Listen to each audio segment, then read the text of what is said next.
Hello बच्चों, इस video में हम पढ़ेंगे चैप्टर संधि। उससे पहले कुछ एक्टिविटी करेंगे। तो बच्चों, आपको संधि के भेदों में अंतर आप कैसे पहचानेंगे उसके बारे में यहाँ पर लिखना है। संधि का अर्थ होता है मिलना, यानी कि मेल।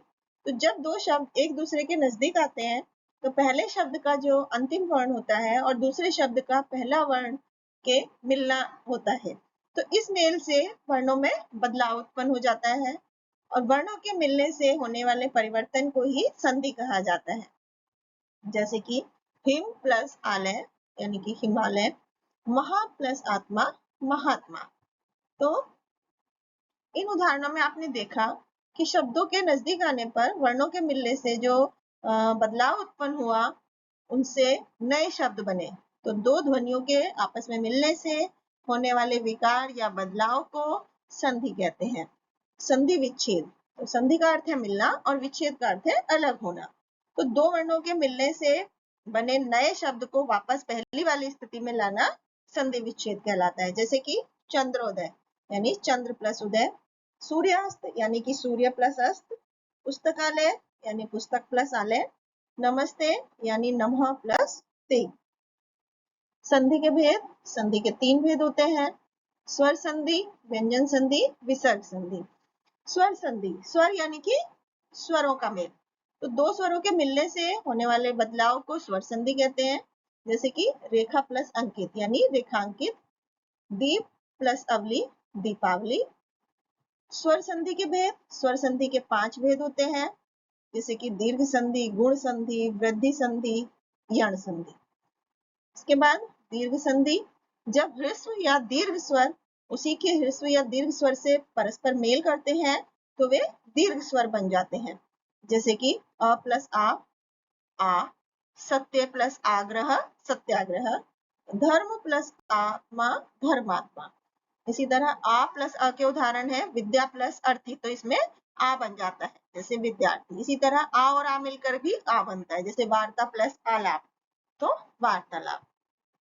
इसके बाद गुण संधि, तो अ या आ के बाद यदि छोटा ई बड़ी या छोटा ऊ बड़ा ऊ या री आए तो दोनों मिलकर के ए ओ या अर बन जाते हैं।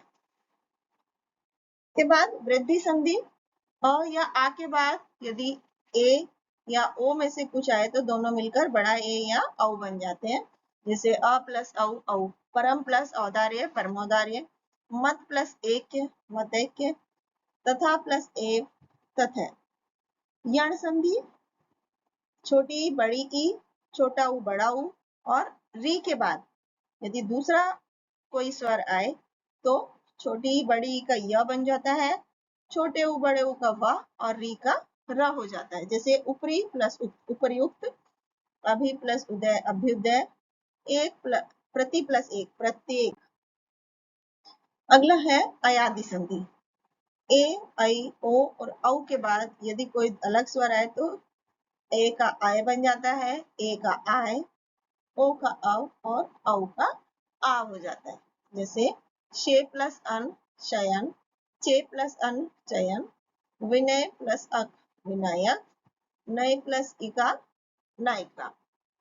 इसके बाद व्यंजन संधि, व्यंजन, वर्ण का व्यंजन या स्वर से मिलने पर जो बदलाव होता है उसे व्यंजन संधि कहते हैं। व्यंजन संधि में होने वाला मेल 3 तरह का होता है: व्यंजन प्लस व्यंजन, व्यंजन प्लस स्वर और स्वर प्लस व्यंजन। इसके बाद व्यंजन संधि के कुछ मुख्य उदाहरण हैं, जैसे पहले शब्द का अंतिम वर्ण अपने वर्ग का तीसरा वर्ण हो जाता है, जैसे अच प्लस अंत अजंत, जगत प्लस ईश जगदीश। इसी तरह से यदि अगला वर्ण नासिक्य हो तो पहले का अंतिम वर्ण भी अपने वर्ग का नासिक्य हो जाता है, जैसे उत प्लस मेष उन्मेष, षट प्लस मुख षट।